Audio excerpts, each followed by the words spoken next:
এই যে রাখাল, আমি তো পরী ধরে নিয়ে যাচ্ছি। তোর যদি ক্ষমতা থাকে তাহলে পরীকে উদ্ধার করে নিয়ে আসিস, ঠিক আছে? দেখো রাক্ষস দাদা, তুমি পরীকে ধরে নিয়ে যাও না। এই পরীটা সবার উপকার করে। এটা অনেক উপকারী পরী, বুঝছো? যদি তোর সাহস থাকে তাহলে রাক্ষস দ্বীপে চলে আসিস, কেমন? আমরা রাক্ষস বাহিনী তোর জন্য অপেক্ষায় থাকবো। মুই শুনেছি তুমি অনেক উপকারী রাক্ষস।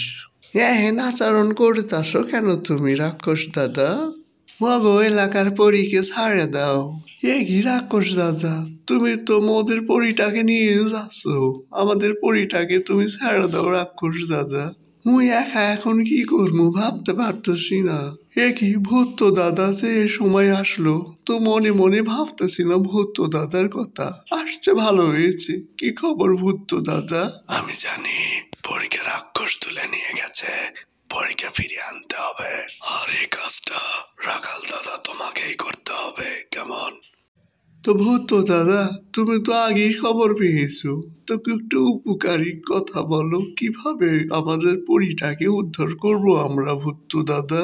আমি তোমাকে একটা গালিচা দিচ্ছি, এই গালিচা চড়ে নিমেষেই তুমি সেই রাক্ষসকে ধরতে পারবে।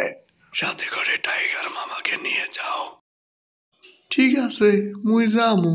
তবে টাইগার মামাকে সাথে করে নিয়ে যামু। ভিএফএক্স টাইগার মামা অনেক উপকার করবে। তার ভিএফএক্স এ কামাল দেখবো। টাইগার মামা, মোরা কি পরীটাকে উদ্ধার করতে পারবো?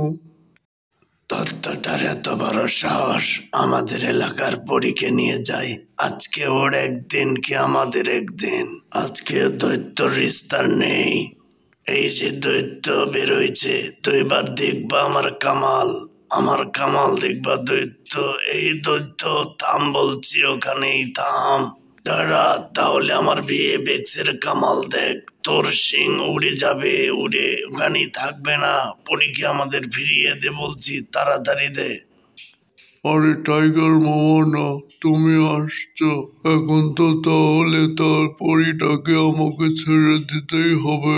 পরের বার শক্তিশালী হয়ে আসবো, তখন সমস্যায় উত্তর পাবে না। রাখাল, তোর যদি এত ক্ষমতা থাকতো তাহলে তুই একা আসতে পারলি না কেন? টাইগার মামাকে নিয়ে আসছিস।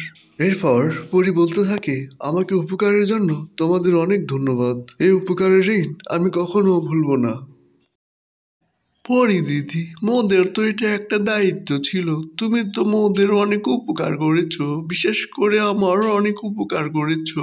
কথা না বাড়িয়ে চলো আমরা আমাদের এলাকায় ফিরিয়ে যাই। দ্রুত, সেখানে সবাই অপেক্ষা করতেছে।